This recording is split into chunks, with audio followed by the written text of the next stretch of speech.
Hi, everyone, and welcome to the third episode of Counseling Conversations, Insight from Greensboro College's Counseling Services. This podcast features discussions and insight from Micah Wyatt, the Director of Counseling Services here at Greensboro College. On today's episode, we'll be talking about suicide prevention. And just to prepare listeners, we are issuing a trigger warning as this episode will be discussing suicidal content.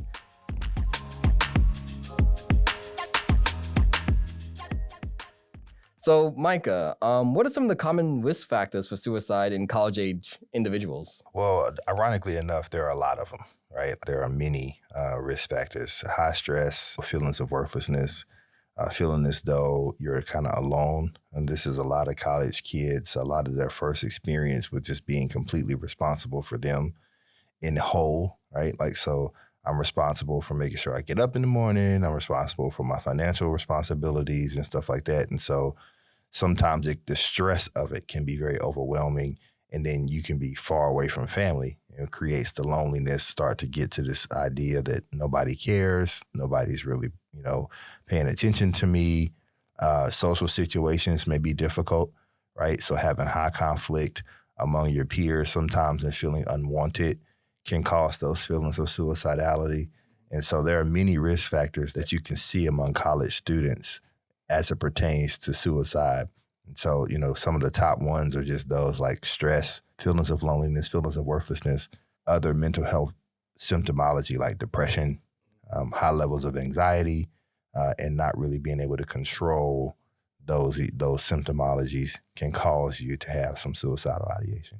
I know you just said like that is a lot of factors and a lot of symptoms. Yeah. So it can be difficult to try and see some of the warning signs, especially since everyone's different. So I guess what are some warning signs that someone may be struggling with suicidal thoughts? Well, Ohio State University, they did some research on this particular topic, and they actually separated it into tier 1 and tier 2 symptomologies. Mm-hmm. And in the tier 1 warning signs, threatening to hurt or kill themselves is something that you can look out for. Like they won't come out, and just say directly, I want to kill myself. Sometimes it's, I don't want to be here. Yeah. Well, and then you have to ask probing questions like, what do you mean you don't want to be here? Are you saying you don't want to be alive? Or are you saying you don't want to be here, physically here, like on this campus?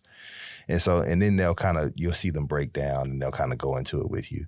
Another tier 1 warning sign is like looking for ways to kill themselves, right? So taking pills, getting access to weapons, finding objects that they can self-harm with. So razors, pens.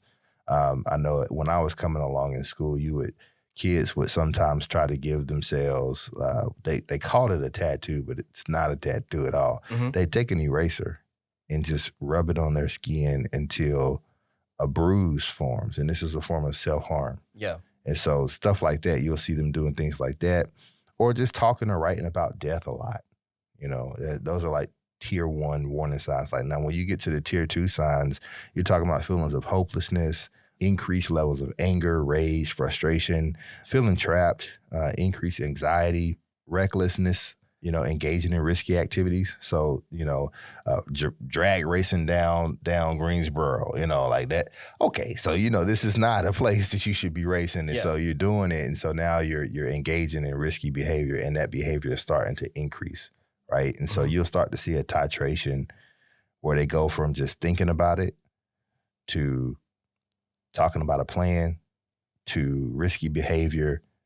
And then, one day they may come into your office or classroom and they're really, really happier than what they usually are. Everything's going to be fine. There are no issues. And these are things that are like, okay, it feels like you're starting to get closer to an attempt. And when you get closer to an attempt like that, then we have to do things to prevent it. That's interesting, just because, when you were talking about the tier 1 and tier 2, there seems like a lot of subtle ways that, it's not overt. So that can be very challenging and difficult to try and probe. It can. It's sometimes it is very subtle. And sometimes, contrary to popular belief, some people think that, most of the time when people either attempt or commit suicide, they leave a note. That's actually not true. Most people don't leave a note. Now, some do, but most people don't. Most of the time, it's very quick. It's very spontaneous. It's very in the moment, because I know if I don't do it now, I'm not going to, right? Mm-hmm. And so they convince themselves that this is the only way out, and then they do it in the moment, right? Yeah. And then sometimes you have those that kind of groom themselves to it, right? Where they may have a friend that has a weapon, and they may groom that friend to teach them how to use the weapon, and the friend not knowing what their plan is. Yeah. But they know what their plan. You see what I'm saying? And so they have this thing like completely planned out.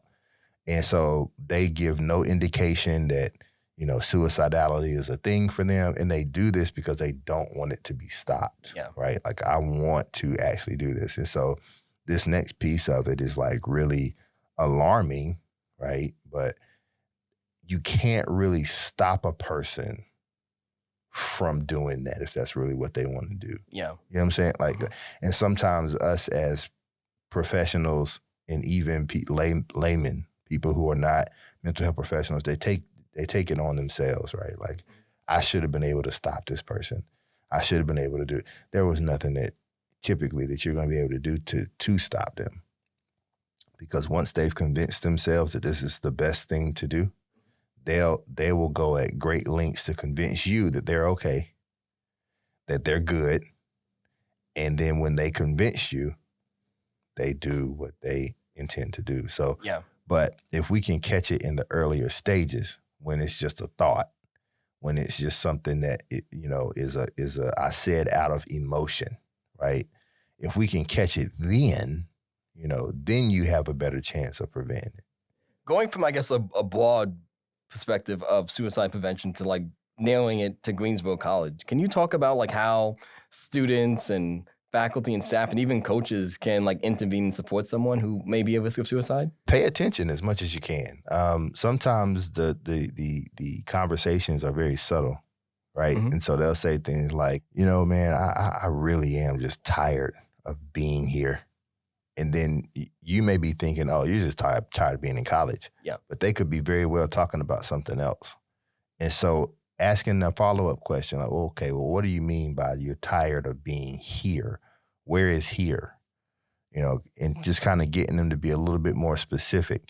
And so sometimes you'll notice they'll get dodgy if they are having suicidal ideation, right? They'll kind of, I don't really know. I'll just, and so that's indication that, okay, do you want some help? Like, do you want me to try to help you, get in front of someone who can help you work through these thoughts and things of that nature, right? You can't force it on them, but you do want to just ask if there's something that they're interested in those instances where this is an issue for them, right? And so that's one thing that you can do. Another thing that you can do is to make sure that you talk about it in very open fashion, right? Like, you don't want to make it seem taboo to have feelings of depression, feelings of anxiety, feelings of being overwhelmed, loneliness, whatever the case may be.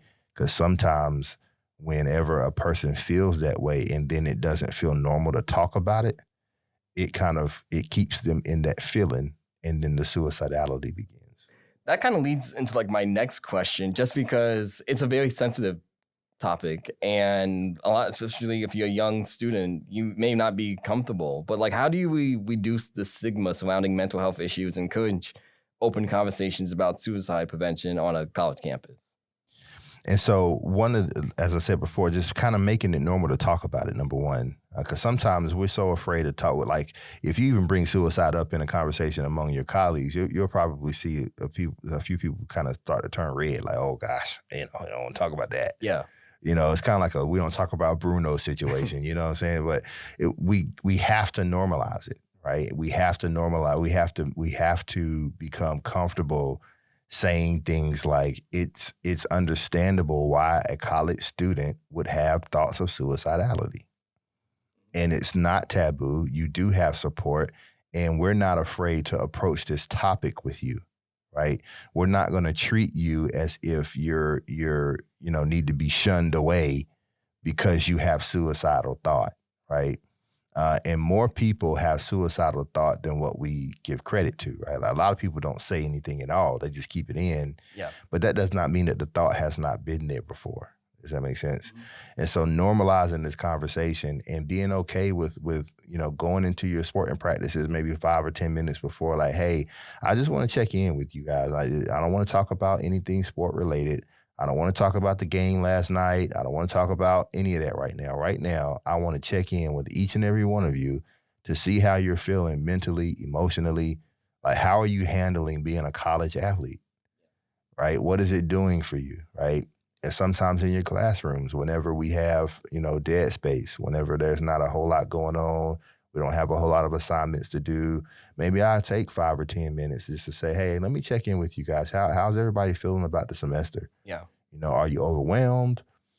Do you feel like you're getting a good grasp for incoming freshmen and transfer students? Do you feel like you're fitting in the way that you hope that you would? Are you having difficulty struggles? What are your struggles? Those struggles, right? Because a big part of suicidality is feeling like you don't have anyone who cares. And once you convince yourself of that, the thought that I'll be better off gone starts to take over. And so if we can demonstrate that, no, you do have people that care. Your coaches, your teachers, and your administrative staff, support staff, we all care. And so taking those 5 or 10 minutes in the classroom before practice, and students come into other mental health events. I know NAMI has events, the counseling services puts on events sometimes. So coming out to those events and really taking advantage of those resources are ways that we can kind of help normalize this conversation and make it to where it's not so taboo, and create a space that's safe enough for students to say, you know what, I do think I want to talk to somebody about this. And just for those who may not be aware, what is NAMI? NAMI is a national mental health organization. And so they do a whole lot of mental health tabling events. They do a lot around suicidality, actually. They do a lot around domestic violence, interpartner violence, stuff like that. And so I think, on campus here, there is a NAMI organization that you can join, if you want. And so they have quite a few members. So, you can join it, and they have meetings on a regular basis, and they talk about these things. But it's not adult led. It's student led, right? It's a student led group, and sometimes that can be more helpful, right? Is having people around you who are your age, who understand the struggle that you're currently going through, because they may be going through it themselves, and you guys kind of creating a sense of support among your peers that can be helpful too. So I like the point you're making, that from the athletic practice fields to the classroom to student groups, like there's resources and support all around campus to help struggling students. Yeah. And sometimes, man, like, we have to be okay with reaching out to those resources, even if nobody is probing us to, right? Mm-hmm. Like, you have to be very self-reflective as a student to say, you know what, like, I'm not feeling my best. I'm not showing up in the classroom my best. I'm letting my hygiene go. The things that I was finding interesting and fun, I don't find them interesting and fun anymore, right? And so I'm starting to feel myself slipping into a state that doesn't feel like me. And so in those situations, like, I'm responsible for reaching out, making sure that I'm like talking to someone, counseling services, or someone that you trust, to say, hey, man, I'm not doing well. Like, I just need to get some things off my chest. So, like, my last question would be, what are, I guess, some key takeaways or action steps that and resources and programs that students can utilize on campus? And so, of course, counseling services. We're open Monday through Friday, 8:30 to 4:30. And we also do groups. So we talk about different topics in a group fashion, right? So it's not me just standing up there in like monologue form, just telling you a bunch of stuff. No, we're just going to come, sit, and you guys are going to talk about what's going on with you. And I'll give feedback, or someone from counseling services will give feedback about those things and what we can do to kind of help to, manage those things. So there's that piece. You also have NAMI. You also have student health. They can help. You also, outside of the Greensboro College community, you also have resources out in the actual community, out in the Greensboro area. that you can utilize as well. I know NAMI does some events at other colleges and institutions that are open to the public, and so you can go to those. There are support groups on other campuses, and there's also support groups just in Greensboro in general. I know several of the mental health providers in the area do them. I want to say Monarch Treatment Solutions does a support group. Alexander Youth Network also does a support group. Not 100% sure on when they are, but I'm sure you could just look it up online, do a quick Google search, and they'll pop up for you.